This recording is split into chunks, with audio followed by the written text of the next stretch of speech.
Robert James May, known to constituents as RJ, seemed like the embodiment of South Carolina conservatism. Elected to represent District 88, May quickly rose through Republican ranks, joining the Freedom Caucus, a group known for its staunch conservative stances on social issues. In legislative sessions, May spoke passionately about protecting families. He voted consistently with conservative values. To his constituents, he was a warrior for their beliefs. To his colleagues, he was a rising star in state politics. But behind closed doors, RJ May was living a double life that would make your blood run cold. We want to begin with breaking news. We are learning more information about a Lexington County representative who has been charged with some disturbing allegations. In the spring of 2024, while May was attending legislative sessions and shaking hands at campaign events, he was also active on the social media platform Kik, a messaging app that has unfortunately become notorious among law enforcement as a haven for predators. May didn't use his real name on Kik. Instead, he adopted a username that would later strike investigators as particularly disturbing in its irony: Joe Biden 69. Think about that for a moment. A MAGA Republican using the current president's name as cover while engaging in some of the most heinous crimes imaginable. The username wasn't just a disguise, it was a calculated attempt to deflect, to point fingers elsewhere, all while committing acts that destroy lives. Now, investigators say May used the messaging app Kik under a false name to share graphic videos involving minors. The activity was first flagged in May of 2024 and linked to May's home IP address and his cell phone. He now faces up to 20 years in prison if convicted. As agents dug deeper, they traced the account's digital footprint, IP addresses, login times, device information, all the digital breadcrumbs that criminals think they can hide, but that skilled investigators can follow. And the trail led them to someone they never expected, a sitting state representative. When federal agents confirmed that Joe Biden 69 was RJ May, they faced a difficult reality. This wasn't some anonymous predator in a dark room. This was an elected official, someone with power and influence, someone who had stood in the State House and proclaimed his dedication to protecting families. First alert this afternoon, according to federal court filings, Lexington County State Representative RJ May has been indicted on nearly a dozen federal child sex abuse material charges. Records show he is being held for U.S. Marshals. An unsealed court document filed last year revealed that Homeland Security agents seized nearly 36 devices, including cell phones and laptops. Well, during this year's legislative session, the once vocal lawmaker largely remained silent and seated during debates. Here's what he had to say back in December when we asked him about this investigation. From District 88 elected me to do a job, and that's what I'm here to do. The people elected me to do a job, and I'll continue to do the job that I've done for the past 4 years. And May is a founding member of the hardline conservative South Carolina Freedom Caucus, which has been part of the effort to push the Republican Party in South Carolina further to the right. RJ May faced nearly a dozen federal charges. May wasn't just consuming this horrific content, he was actively spreading it, ensuring that the abuse and exploitation of these children would continue to victimize them again and again.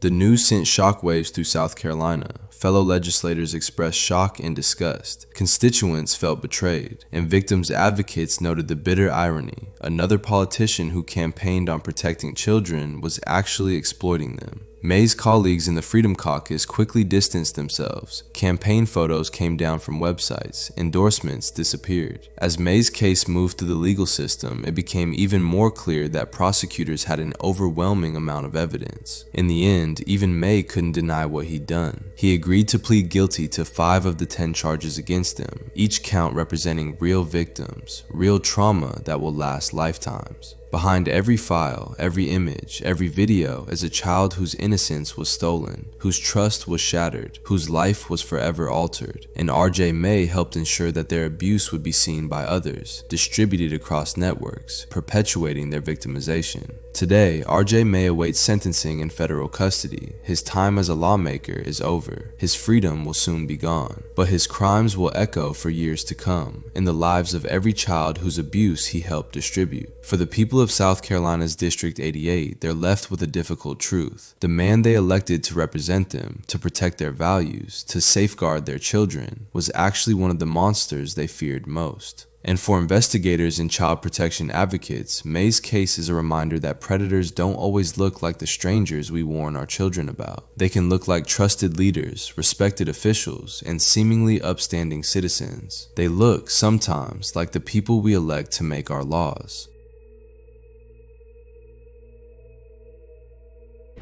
A Sturgeon Bay man has been charged with 10 counts of possessing child pornography for images police say he received and recently shared online. It comes 16 years after a separate investigation. In that 2009 case, police say the man admitted to downloading child porn, but criminal charges were never referred. Scott Soucek's Facebook page read like a manifesto of modern American conservatism. Post after post proclaimed his dedication to fighting child trafficking.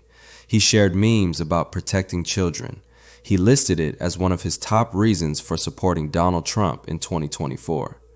Child trafficking must be stopped, he wrote. Our children deserve protection. His friends and neighbors in Door County, Wisconsin, nodded in agreement. His wife served as chairwoman of the Door County Republican Party. She was even selected as a delegate to the Republican National Convention. The Souceks seemed like the perfect conservative couple, politically engaged, morally upright, community leaders. But on July 24th, when federal agents knocked on Scott Soucek's door, they revealed a truth that will make his Facebook post look like the darkest form of projection imaginable. In a criminal complaint, investigators say they've connected hundreds of child porn images shared over the last few months to an IP address assigned to 56-year-old Scott Soucek. As they were gathering information, they found Door County Internet Crimes Against Children investigators interviewed Soucek in 2009. On July 15th of that year, they say Soucek admitted to downloading child pornography. News of Soucek's arrest rippled through Door County like a shockwave. This wasn't a large city where people could remain anonymous.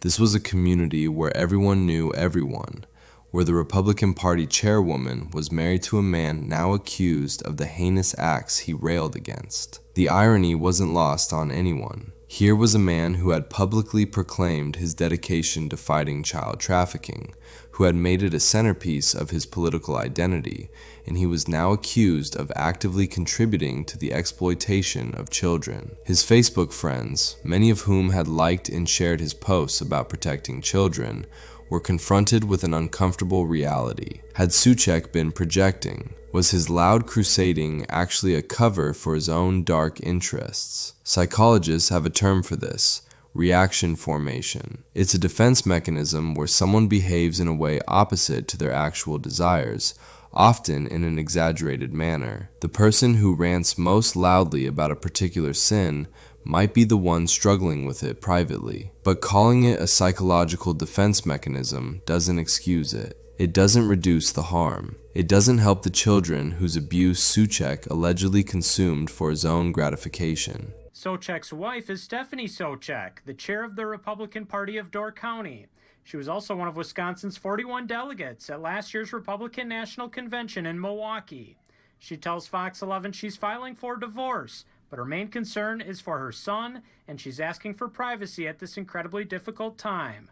Soucek also says she had no connection to the county GOP in 2009. Is there any connection there, or potential connection could there be, the fact that he was never referred to charges back then? I don't believe so. Again, I'm not real familiar with that old case. And I really do not believe that this would be political in any way, shape, or form. This type of activity is not acceptable, no matter what party you belong to. Today, Scott Soucek faces federal charges that could send him to prison for years. His Facebook page, once filled with political proclamations and calls to protect children, has gone silent. For the people of Door County, the lesson is clear. The loudest voices claiming to protect children aren't always the most trustworthy. Sometimes, they're the ones we should watch most carefully. Scroll through Instagram on any given day and you'll find thousands of influencers, fitness gurus, fashion bloggers, political commentators, all competing for attention, for followers, for that intoxicating currency of the digital age, influence. It's MAGA City! Ricci Wynne, known online as Raw Ricci, had figured out the formula. With over 100,000 followers, he'd built a brand around MAGA politics, conservative values, and the kind of provocative content that generates engagement. But behind the filtered photos and carefully curated posts, federal investigators were building a case that would reveal Raw Ricci as something far darker than a political influencer. San Francisco police are looking for any additional victims after the indictment of a social media influencer on child exploitation charges. Ricci Wynne made his initial appearance in federal court yesterday morning. We are showing you his mugshot because of the possibility there may be more victims out there. Wynne is accused of employing and coercing minors in sexually explicit conduct for the purpose of producing videos and images. Wynne built his following by tapping into the MAGA movement's energy. He posted about Trump, conservative politics, and cultural issues designed to generate strong reactions, anger, agreement, outrage, and it all counted as engagement, and engagement meant growth. 100,000 followers is significant. It's enough to potentially monetize, to attract sponsors, to be invited to events. It's enough to feel famous, even if most people outside your digital bubble have never heard of you. Raw Ricci had achieved what countless others dream of: online influence. He had an audience, he had reach, he had power, at least within his corner of the internet. But he was using that power in ways his followers never imagined. In 2022, investigators began receiving reports about Ricci Wynne. The details were disturbing. Allegations involving a minor, claims that Wynne had used his influence and status to prey on young people. As agents dug deeper, they discovered something even more horrifying. Evidence suggested that Wynne not only has possession of such content, but he had been deeply involved in the creation of them. Ricci Wynne was indicted on federal charges. Think about the power dynamic here. Wynne had influence, status, an audience. His victims were young, impressionable children. When news of Wynne's indictment broke, his Instagram followers were shocked. This was the same person who posted workout videos and political commentary, the same person who presented himself as a strong, conservative voice. Some immediately unfollowed. Others left angry comments before the account was taken down. A few defended him, claiming the charges must be false, that it was all a conspiracy or mistake. Wynne's case fits into a disturbing trend in the influencer world. People who build large followings online often attract admirers, including young ones. Teenage fans who see influencers as celebrities, who trust them, who might be starstruck by attention from someone with thousands of followers. His case raises important questions about influencer culture and online celebrity. How do we protect young people who admire internet personalities? How do we teach children and teenagers to be skeptical of online figures, even ones who seem trustworthy? And specifically within political movements, how do we ensure that people who claim to represent family values actually live by them, rather than using those values as cover for predatory behavior? The MAGA movement, like any large political movement, contains millions of people, but it also, like any movement, attracts people who see a perverse opportunity. Ricci Wynne turned out to be one of those people. Today, Raw Ricci's Instagram is gone. His followers have moved on to other influencers. The digital footprint he spent years building has been largely erased. And as we scroll through our feeds, double tapping photos and following accounts, we might remember the person on the other side of the screen isn't always who they appear to be. Sometimes they're far worse. It's here now. So Ricci used to deal drugs. What's your solution to all this? It's